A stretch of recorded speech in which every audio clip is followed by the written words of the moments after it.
My name is Tara Lauder, and I am joined this week by Megan and Mike, who will be introducing themselves in just a moment.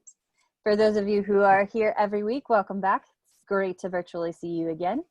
For those of you who are joining us for the first time, welcome to Community Connection. This is our weekly program where we host an organization or business from the community and have them chat a little bit with us about what their world looks like in our current social climate and our current pandemic. So this is an opportunity for us to connect as a community, learn a little bit more about each other and what's going on in our community and how we're all impacted. We have somebody that I'm sure is sharing the experience, maybe perceiving it a little bit differently. This is our chance to really hear about that and connect, have somebody that we can really lean on, because that's what you do during times like these, is lean on your community. So like I said, we're joined by Megan and Mike of Hawaii Wildlife Fund.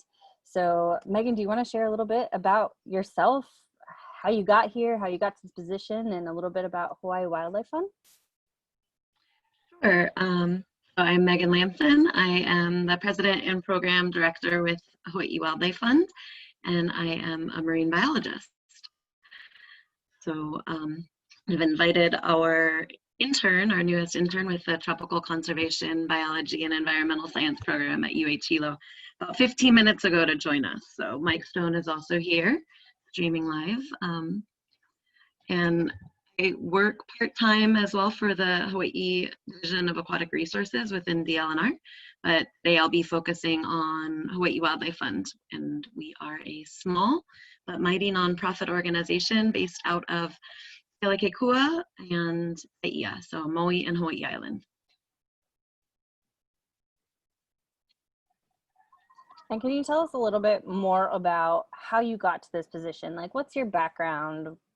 What's your origin story? Tell us a little bit more about you. What is my origin story? All right, so I was made in San Francisco, and I grew up in the San Francisco Bay Area in California. I really got involved with aquatic ecosystems, actually kind of haphazardly, in that I happened to be good at softball and was able to land a float inside a fish tank, and I won a goldfish at a county fair when I was really small. And that goldfish habitat turned into a tropical fish tank, turned into a volunteer position, and eventually when it was legal, it turned into a part-time job at the local tropical fish store. So that led me to UC Santa Cruz, where I got a marine biology degree, focusing on tropical reef fish. I did a study, kind of like a study abroad program in Moorea in French Polynesia. And after graduation, moved to Hawaii Island to join my parents, who had already moved there several years prior. So I've been living and working on Hawaii Island for about 15 years now. And I don't know, Mike, if you want to introduce yourself briefly, since you are here. Hello, hi everyone. My name is Michael Stone. I am also from Northern California as well. I did my undergrad in environmental science at Sonoma State, which is just north of San Francisco. It's wine country. It's very beautiful. Lots of rolling hills. And the biggest thing that's driven me to get into this field of conservation biology is just seeing all of these, seeing and experiencing all of these issues going on firsthand. In California, we had all the wildfires. We're experiencing high levels of coral bleaching. And I learned about all of these issues going on, and I just never felt like enough was being done to combat them. So I thought that Hawaii Wildlife Fund is really getting out there and getting out in the field. So that's what made me want to intern with them, and they get out there and get lots of stuff done. And I love that gung-ho, you know, attitude, spirit of going out and getting work done. So. Sweet. Thanks, Mike, for contributing. It's kind of reminiscent because when I moved here about a year later, I went back to school at Hilo and began the graduate program that Mike started last year as well. So kind of fitting.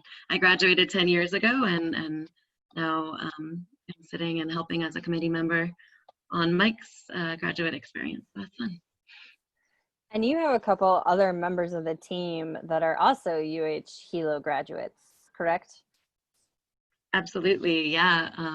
We have multiple of our marine environmental educators have graduated through Hilo. Brianna Craig, Nick Vanderzijl, Stacey Brining, Courtney Hurt also did some work at Hilo. So we've got a lot of students going through our local college system. And able to make, to Mike's point, a huge impact, not just on our community, but in the world in general. Go-getter doing that action that's going to help our planet and help our community, also our global community, and all of that through our local college. So any of you Keiki watching, just keep that in mind. You don't have to go far to make a big impact. You can stay close to home and still have that huge footprint on the world. Not a carbon footprint though. So that being said, usually what we get into on Community Connection is the impact that we're seeing right now, some of the challenges that we have with COVID-19.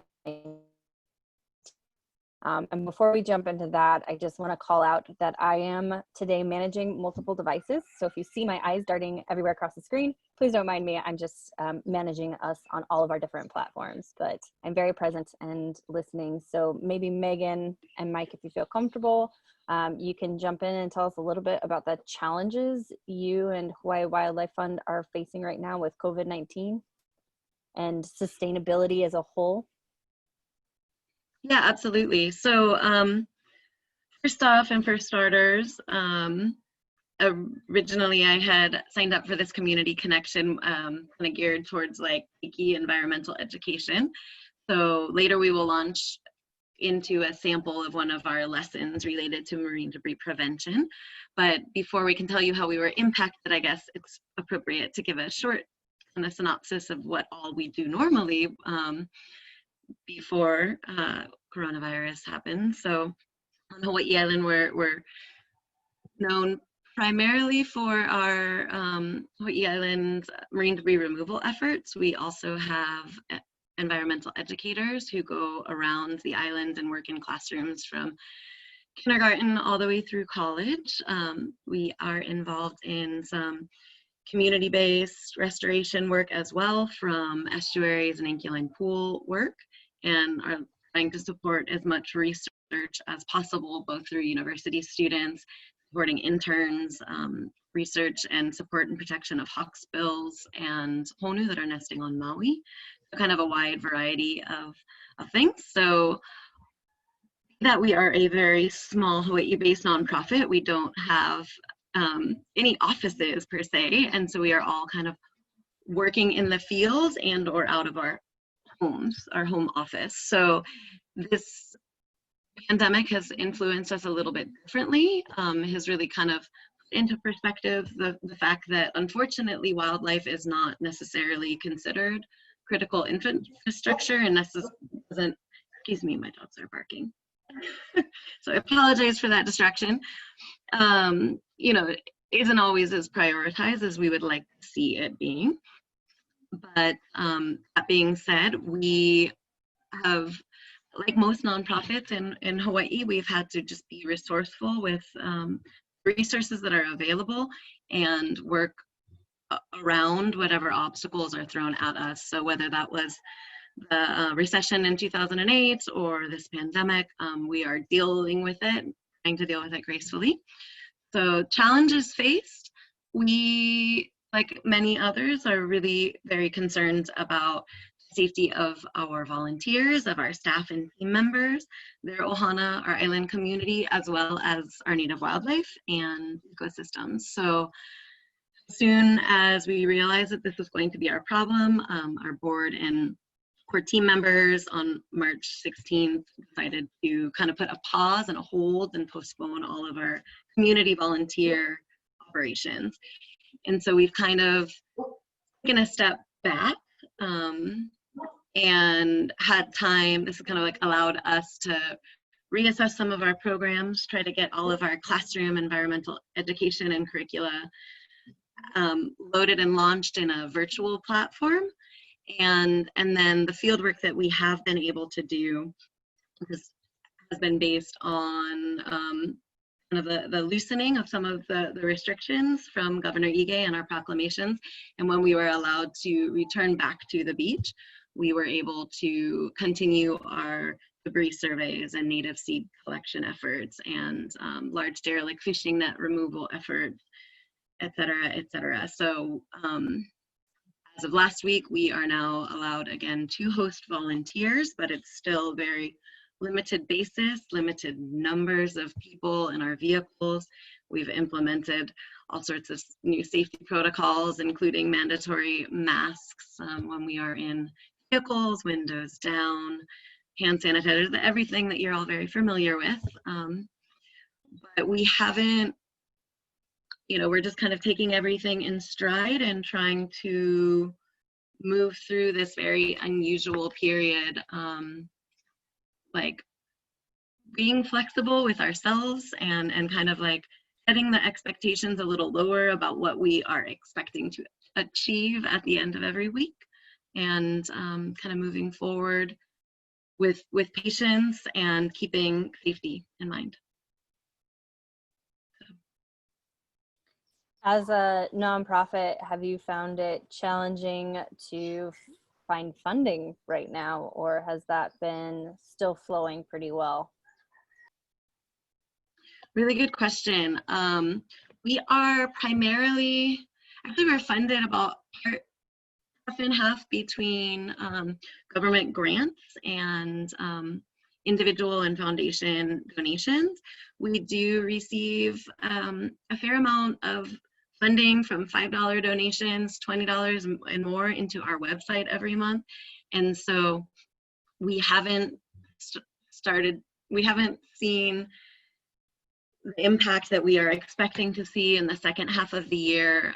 A lot of our ecotourism, we run a lot of like teenage voluntourism, sustainability, adventure camp activities in the summer and the fall, most all of which were canceled except for the ones that are focused on our local students at KCSEdu. And so we are definitely expecting a huge hit, unfortunately, at the end of the year, anywhere from $80,000 or more that we had budgeted for and we're planning on receiving and working with our part-time contractors and team members to keep everything going.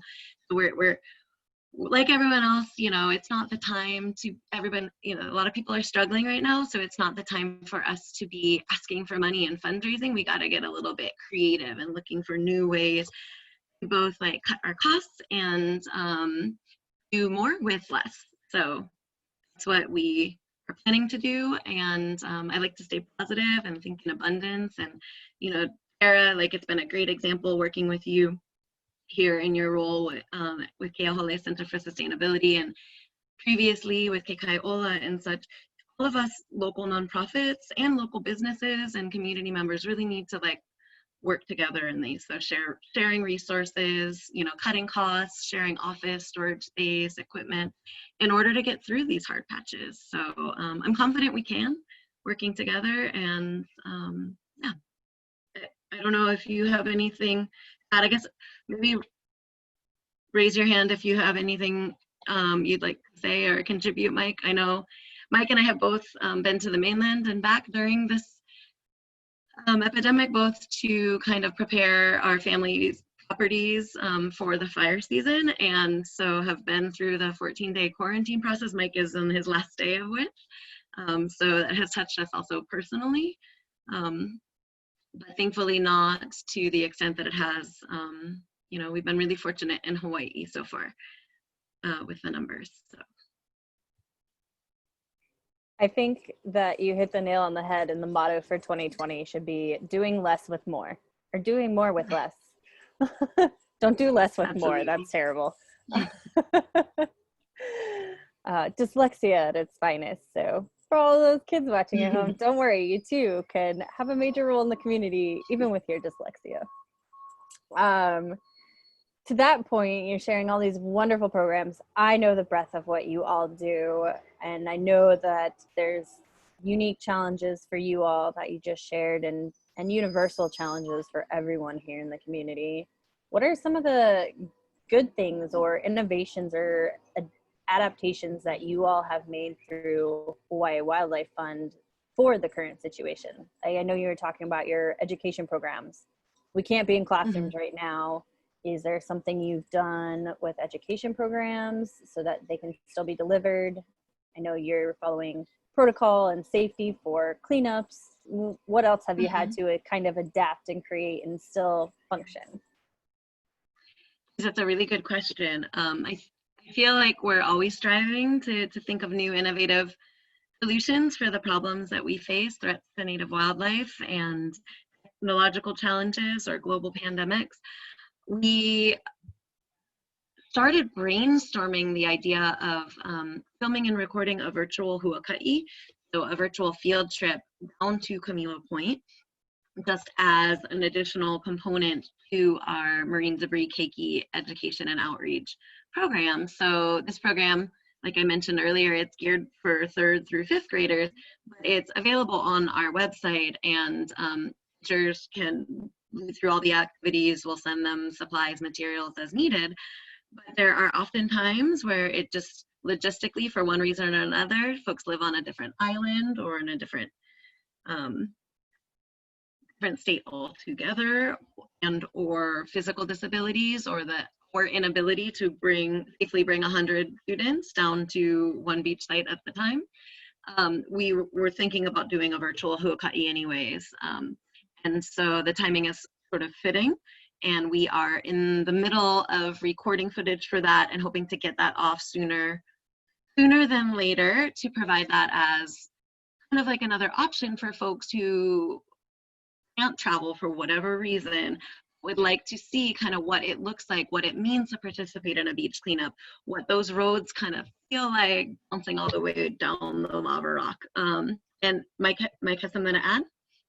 Yeah, I just, for when I initially saw the Camilo Beach firsthand, that was a very powerful day for me, when you really you hear about marine debris in the ocean, but you don't really understand the severity of it until you see the beaches for yourself. And that, I knew I was really passionate about marine debris, but when I saw Camilo Beach for the first time and saw the severity, all of the, when I saw all the plastic, all the nets, all the microplastics in the sand, it's very sad to see, and it makes you really want to act. And I think that'd be a great way if other people could see the severity of it. If they can't be there in person, if they could just, if they could just see pictures, videos of it, I think it would be much more powerful than just being told. But that was a really big point for me as a student. When I saw that firsthand, that's what made me really want to do and make a difference on it.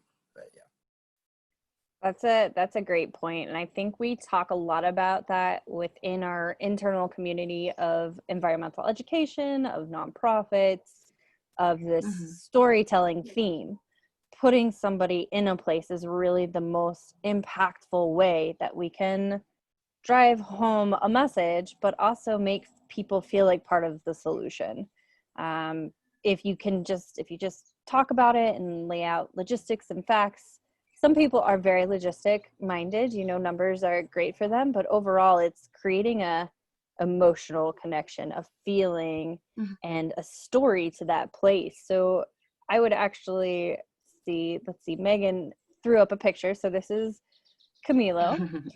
Maybe you can tell us a little bit of the story of Camilo, not just the trash, but Camilo itself, for those who are watching that aren't familiar with the place, with the site. Sure. Yeah, I could do a little introduction for place. We're kind of jumping all over. I have so many thoughts about bringing people to place.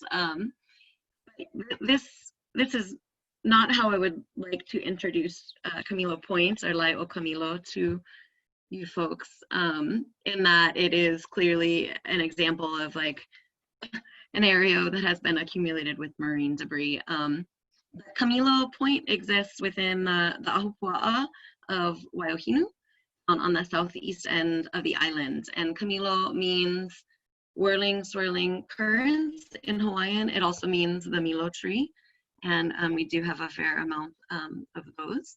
But its proximity to the North Pacific subtropical high, also known as the Great Pacific Garbage Patch, and its location based on local prevailing currents like the Halaea current ripping down from Puna, as well as the onshore winds, which are pretty strong most of the year, kind of lend it to be one of the biggest hotspots within the main Hawaiian Islands. And so it has unfortunately been titled all sorts of things, from junk beach to rubbish beach, world's dirtiest beach. Thankfully, it does not deserve that title anymore due to thousands of hours of volunteer sweat equity put into this particular special place. But I don't want to leave the screen up there forever, because I want to kind of spin like the silver lining. And let me see, that was a before. See, I'm going through my PowerPoint backwards because Jara wanted a picture. There we go. So here It's my like fault. I apologize. That's okay. Here is an after shot of an area that is actually kind of moderately impacted. An area that we've been serving about 10 times a year, where we are actually counting and classifying and tabulating what all is found within this 100-meter or 316-foot swath stretch of beach. And so that's kind of an example of almost clean beach. We've since gone down and removed some of those net bundles as well. But what you don't see, and I hope that is kind of exemplified in this virtual huaka'i, what you can't see from photos is just how remote this place is. You know, it lies in an area that is otherwise almost 80 miles of little to no development. And so you're in this very wild place, and it's quite remote. I don't recommend traveling with your vehicles there for a whole lot of reasons. But yet here it is, just impacted and injured and damaged from humans. You know, marine debris is defined as any man-made item that finds its way into the ocean. And so this is coming, I mean, it might be coming from around the globe, but the common denominator is humans. And so we can't point our finger out at anyone else until we kind of like point it at ourselves and take accountability for our own actions and for our own kind of contribution to this system. And so what Sarah and Mike both kind of touched on is like, really it is impactful, like to go to this place and see it, and it's striking. But I would like to counter that with like, okay, I am a marine biologist and we've been diving for years along this stretch of coastline, and you know, climate change and ocean warming are really, you know, it's killing our coral reefs. Our corals are dying, and so the more we can do to kind of stay close to home and to keep our greenhouse gases down and to not fly over to Hawaii and drive all the way down to Ka'u to help, the better. I think the solution is going to come from both, not just the consumer end, it's the producer and the consumer end. This, you know, like it's a global problem, but we need to start with local solutions. And so it's really important for us to malama our own backyard, our own classroom or campus or community park, or even, you know, like our roadways, like that washes down into the ocean. That still has the potential to impact our native wildlife, terrestrial wildlife. And so we're hoping the virtual huaka'i can bring people that experience without bringing them there, because it should be relatively carbon emission free.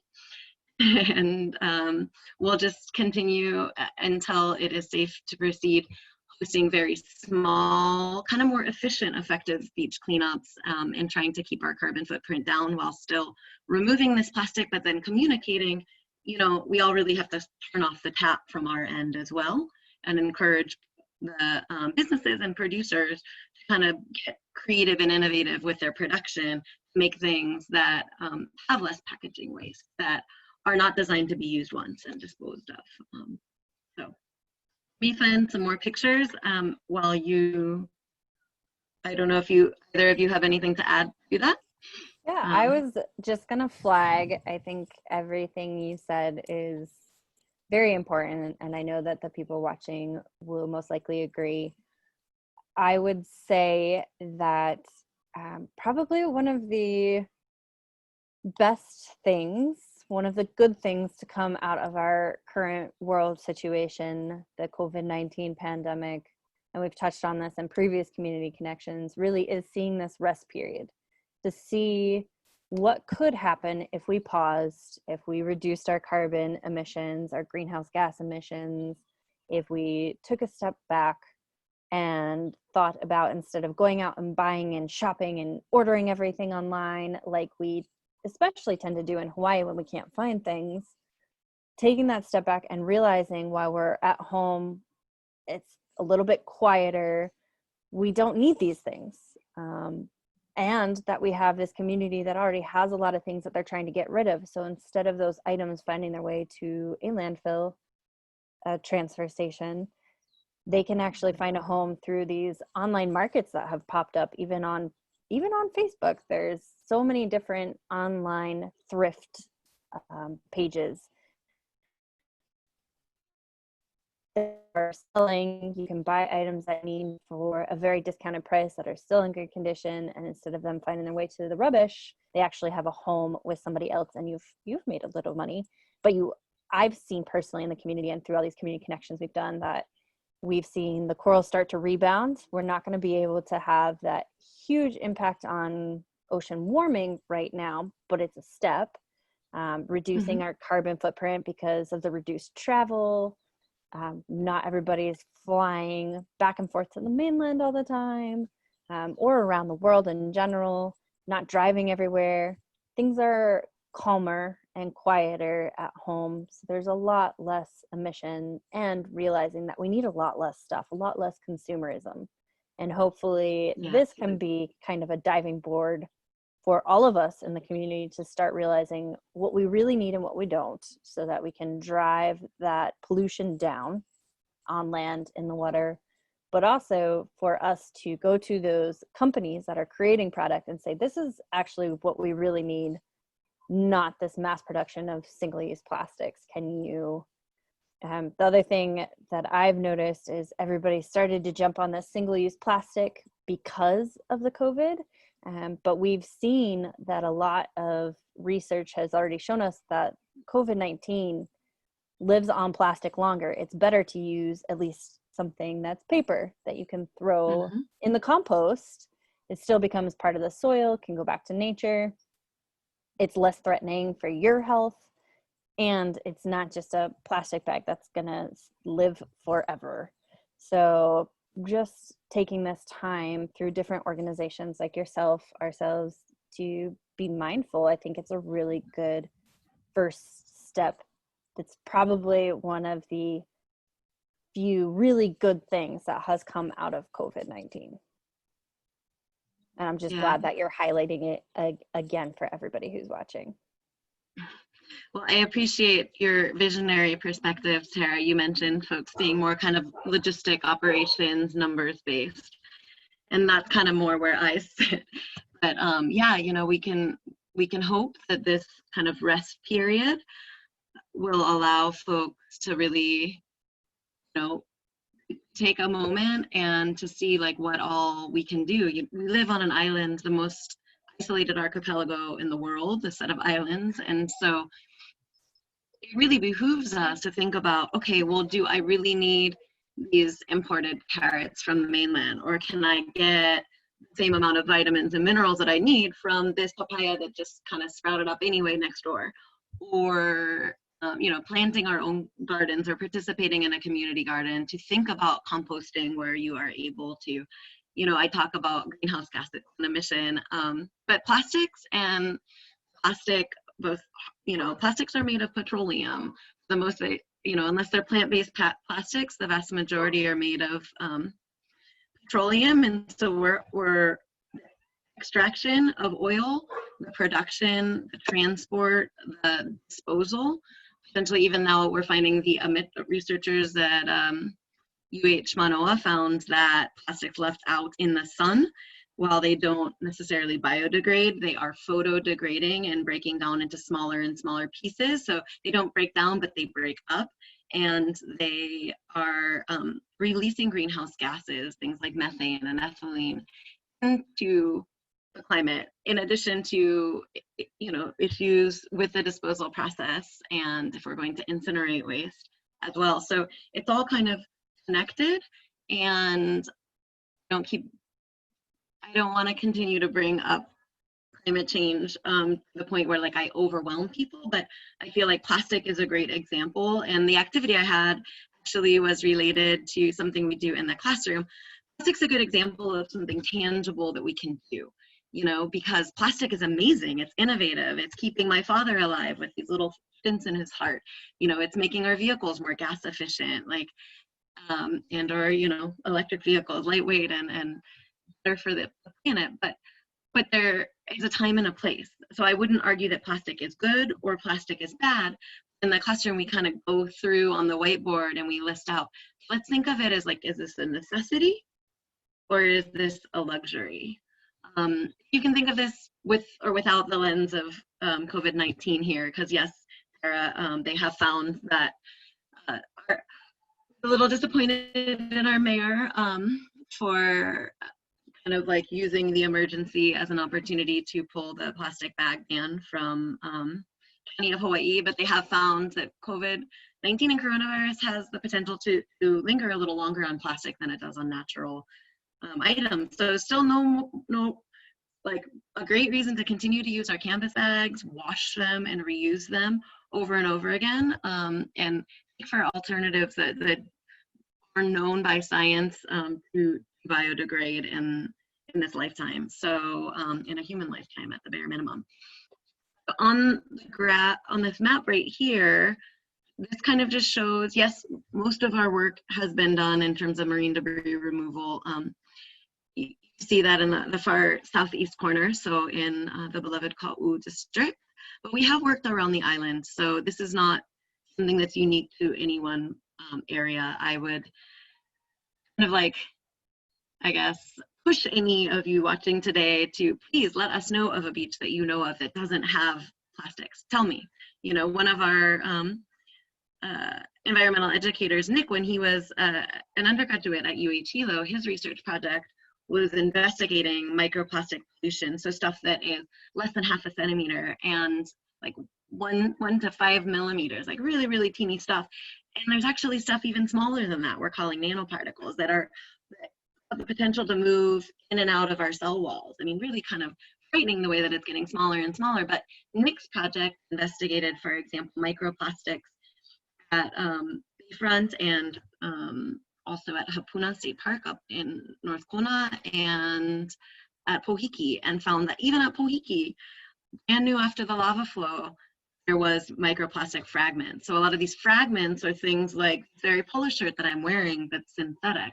And even if it's recycled, you know, you wash it, and if you don't have any mechanism in your washer, this will wash down through our watershed and eventually potentially find its way down into our oceans. And so scientists from the new Marine Center for Marine Debris Research in Oahu and colleagues from NOAA found some of these blue fibers from clothing in the slicks off West Hawaii, the same areas that our juvenile fish, our sports fish, are living in. And so, you know, it's just frightening. The more you think about it and talk about it, the scarier it is.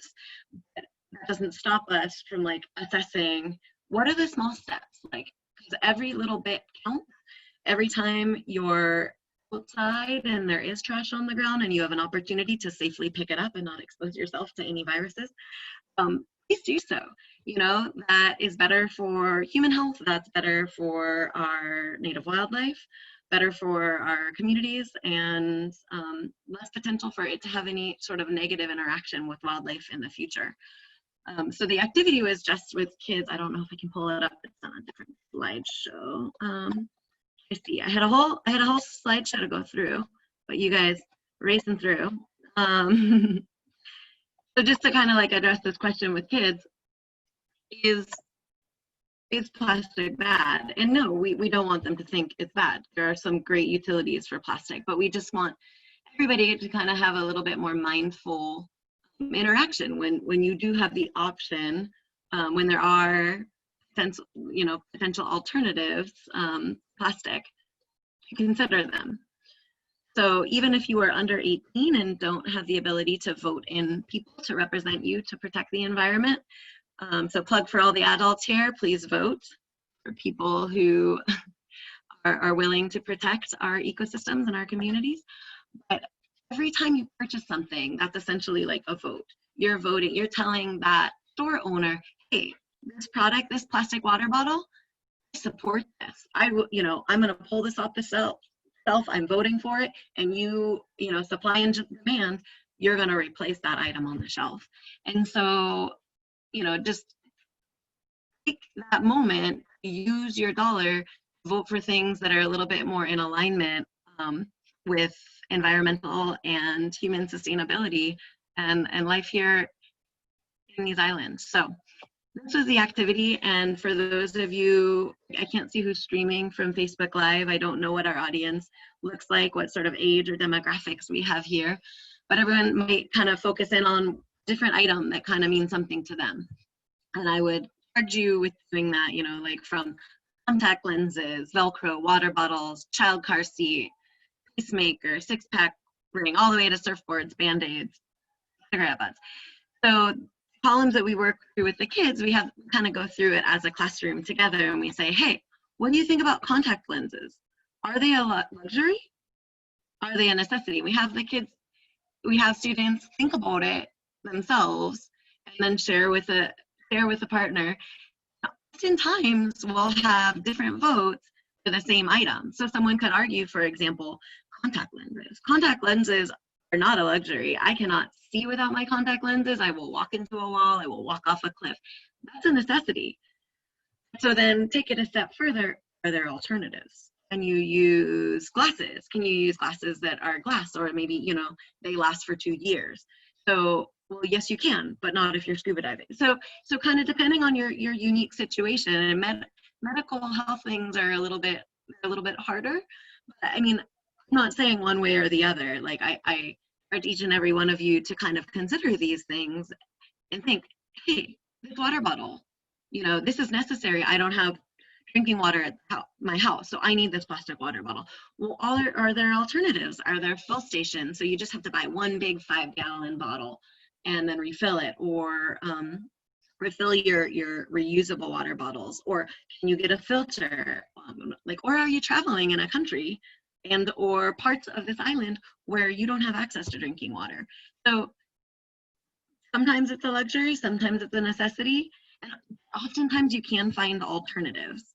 Those alternatives may or may not be more financially sustainable, but if you think of the cost breakdown of purchasing one reusable water bottle and refilling it with our very clean tap water at the county spigots in a lot of places around the island, then that will in the end save you money over the long run, and it'll also be better for our earth ecosystem. So I don't know, I only have the two of you to pick on because I don't see who else is here. Are there any questions or anyone coming up from Facebook before I keep rattling on?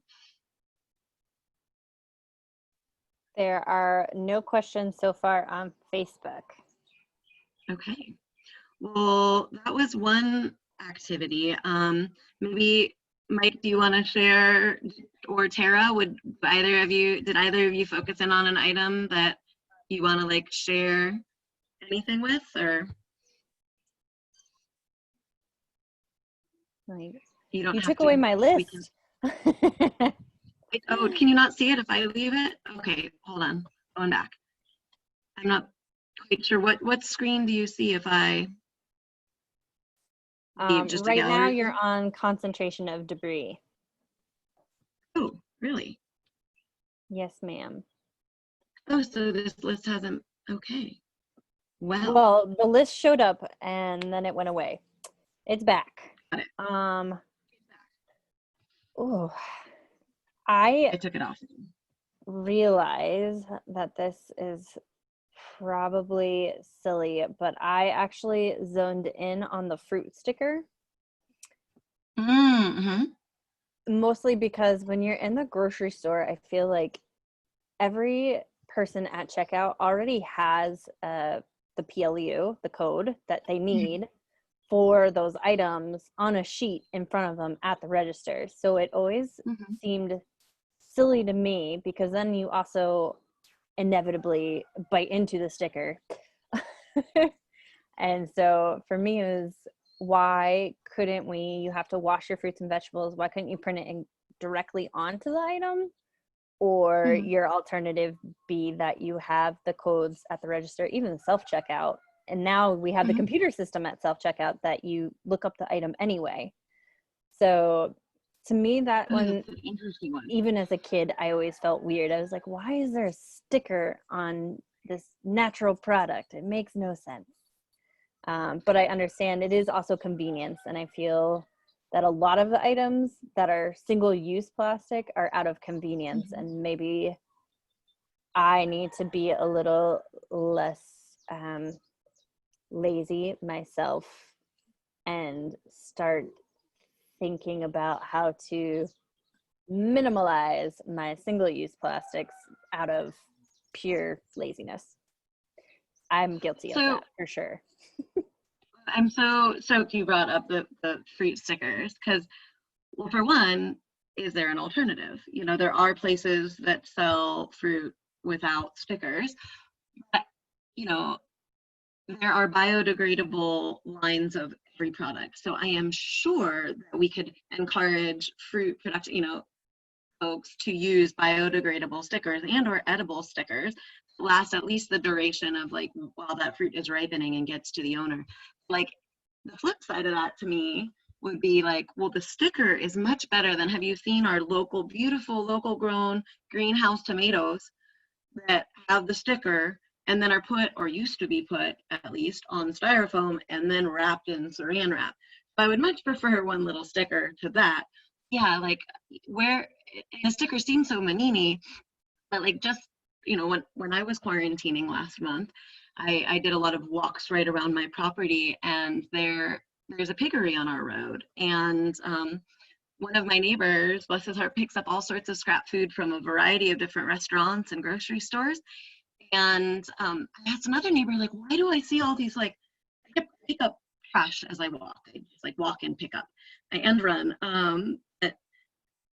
Saw all these stickers and I couldn't figure it out. And another neighbor was like, oh, it's the pigs, you know, in the pig slop. And there are dozens of little apple stickers up and down my road because the pigs eat the fruit and then dispose, you know, goes through, and then the plastic lasts.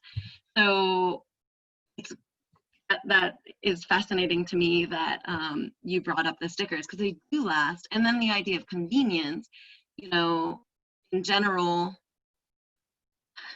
I guess, like, that, to me, if you're talking about being mindful and interacting with plastic, you know, purchasing a product being your vote for it, thinking about the convenience, it's the convenience of this item, but we're not really thinking about the life cycle of that item. We're not thinking about the amount of fresh water, which is a limited resource that was used to create the plastic water bottle to house the fresh water.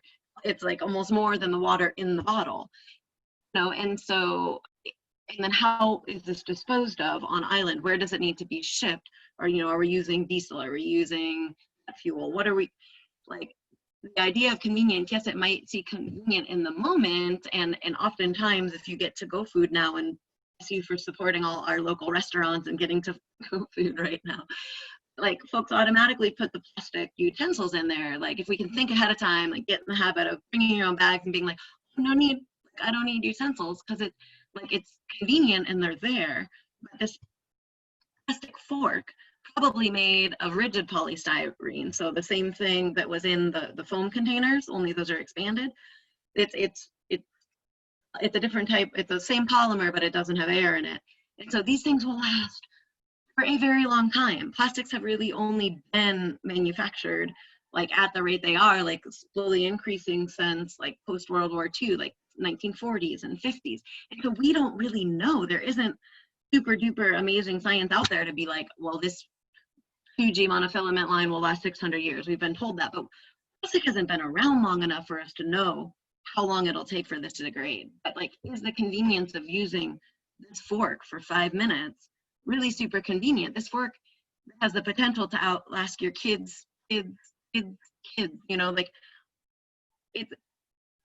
when you think of like the end use and the disposal end, then it should start seeming less convenient. And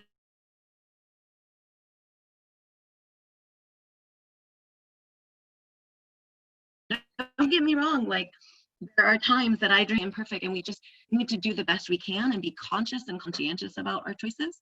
And I just got a message that my internet's unstable, so hopefully you all can still hear me. Okay, good to go.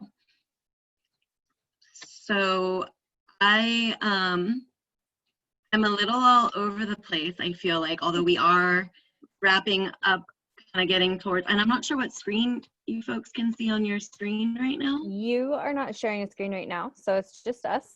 But yes, okay. I would say if there's any last thoughts you want to share, please share them now. And then to our audience, we have a number of people watching.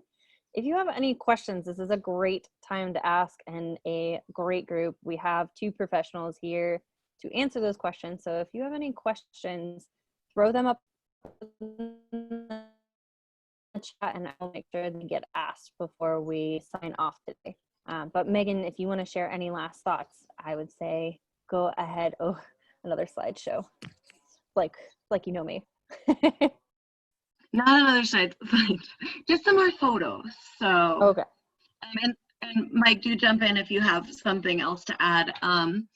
But you know, like I said, I did think originally I was going to be presenting kind of like our youth keiki marine debris curriculum. So do, I guess, keep in touch with us. There are plenty of ways that each of you as individuals or as a community or a school group or as a business can help support our mission, which is pretty basic. It's to protect our native wildlife. When you protect our native wildlife, we're protecting our island communities and our connections to place, like strengthening our connections to place and hopefully keeping things as they are or better for future generations. So there's a whole lot of stuff you can do now, even if you are unable to join us for a beach cleanup, because we are keeping our cleanup small and focused on safety right now. But do take a look at our website or drop us a line on any of our social media pages and kind of communicate what your needs are, how you think we could all work together. This is kind of a novel time we are all in, and I think we will get through it together. You know, we have only been as successful as we have been. We've removed 290 tons of marine debris from this island. So these, I think, we'll have hit 300 tons by our 25th anniversary in March, which is pretty nuts. We do this through community partnership and collaboration with our state and state, federal, county, nonprofit, non-organized, like school group, community group, church group. So keep in touch and don't feel overwhelmed. You know, all of our marine debris efforts were started by one person, and there's no reason why you can't host your own do-it-yourself cleanup or innovate even just one small change for your family. It's really hard to affect. You can't tell people what to do. If you make small changes and your network sees you, they might join along. Yeah. We don't have any questions from our audience, but we have multiple people saying that you're great humans. Thank you for everything you do. Thanks for being ocean warriors. And Cheryl just asked, or kind of gave a good comment, which is where I was going to go. Before we sign off today, from you and Mike, give us one thing that we can do at home to start the change so that it's not so overwhelming. What is one thing that you would suggest to take that first step that makes it a lot more attainable on this journey of being more aware and reducing our waste? All right. Mike, I'm going to find the slide for this, and you have one ready to go? Yeah, I just wanted to backtrack a little bit on what Megan said, just the don't feel overwhelmed. And that's exactly how I felt trying to attack this issue of marine debris in our ocean. And I felt like I was by myself. But, like Megan said earlier, start from one person. Your actions are more powerful than you think. And that's the biggest thing that I've learned as a student is that you have more power than you think. You can do more than you think you can do, And the one thing that I'd say that you can do to make a difference is write a letter. Write a letter, tell them how you feel, tell them what you've noticed, send it to your state district representative, send it to your friends, send it to your mom. That's one big thing that I found, putting your feelings into words. Write a letter, show how you're passionate about it. And I think that's one big thing is of getting your voice heard is just writing a letter. We submitted policy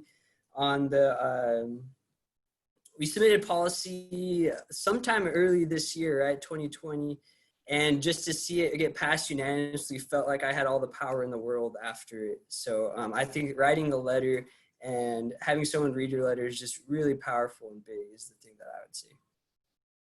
Yeah, awesome. Good plug for public participation and convincing your friends to join. Woohoo! I was looking for the slide that talked about our 10 most common items that were found on the 2018 International Coastal Cleanup around the world, but I couldn't find it. So I'm going to end the slide on our cleanup hui, one of our cleanup huis at Camilo, with just the note that pick one thing. So that list that we had, one item. A lot of the items that are found around the world, like the number one item, cigarette butts, sadly, a lot of them are these single-use plastic items, like cigarette butts, which hopefully hopefully we're all moving away from that anyway. That those are not good for us. But things like packaging items, like things like utensils and stirrers and straws and plastic beverage containers. And so, don't get rid of all of them at once. I mean, great, do it if you can, but maybe pick one thing, like choose one thing every week or every month that you can start tapering back at. So like, I'm gonna commit this month, maybe start with plastic water bottles. And then next month, start with plastic grocery store bags if they're still allowed. Add that on. And then after that, like start bringing your own reusable coffee mug, so you don't need the plastic lid that's not recyclable that you get on your to-go coffee if you ever buy coffee out. Things can be done incrementally, and you're not alone. We've got a great Island Zero Waste hui. You can join them on Facebook, give you all sorts of creative ideas how you can kind of limit your plastic footprint and keep in touch. Yeah, so I think it was more than one. I like Thank you. it. Keep on keeping on. And mahalo nui for this opportunity, Sarah, for us to come and share a little tidbit about what we're doing and how COVID's affected us. Yeah, absolutely. I have you guys shared now. There we go. I am so thankful you guys came on, and I would say the other point that we all know that I would like to drive home for everybody is nobody knows all of the answers. Even the professionals in the field are still constantly learning. So don't feel like you have to know everything.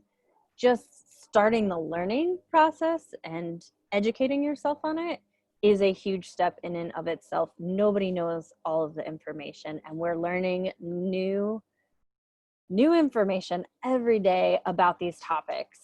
I think we can safely say we know that plastic doesn't break down quickly. We do know that, but how long it takes, we don't definitively know if it exists for the rest of eternity or if it's 600 years, if it's 1,000 years. We are learning new things every day, so don't be intimidated that you don't know. Just take the opportunity to take that first step and identify that one thing in your life that you touch. One thing that we always do with Keiki is say, one day, write down everything on your phone, just make a note, write down everything you touch that's plastic. Review that list that next day and just kind of identify, is it a necessity or is it a luxury?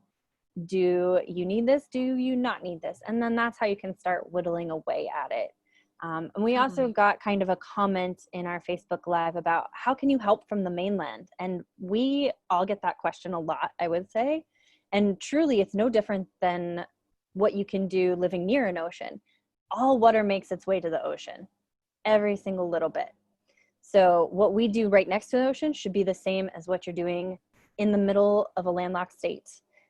Being originally from Colorado, everybody always looked at me funny when I used environmentally friendly or coral safe sunscreen.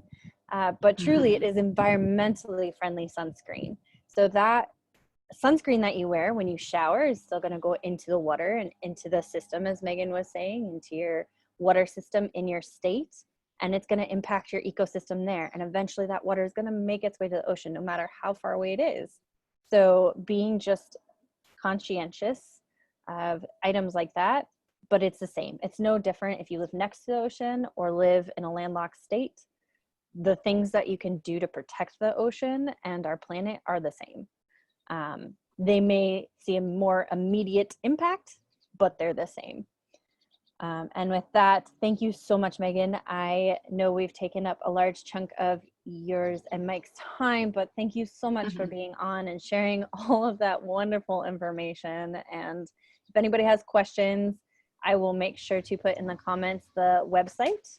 And if you want to connect with either of these two, please feel free to email me or connect with me, and we'll make sure we get you all situated, especially for our teachers out there that are looking for a program that they can participate in. But mahalo, everyone, for being here today, and we will talk to you all later. Okay, sounds good. Thank you, Tara.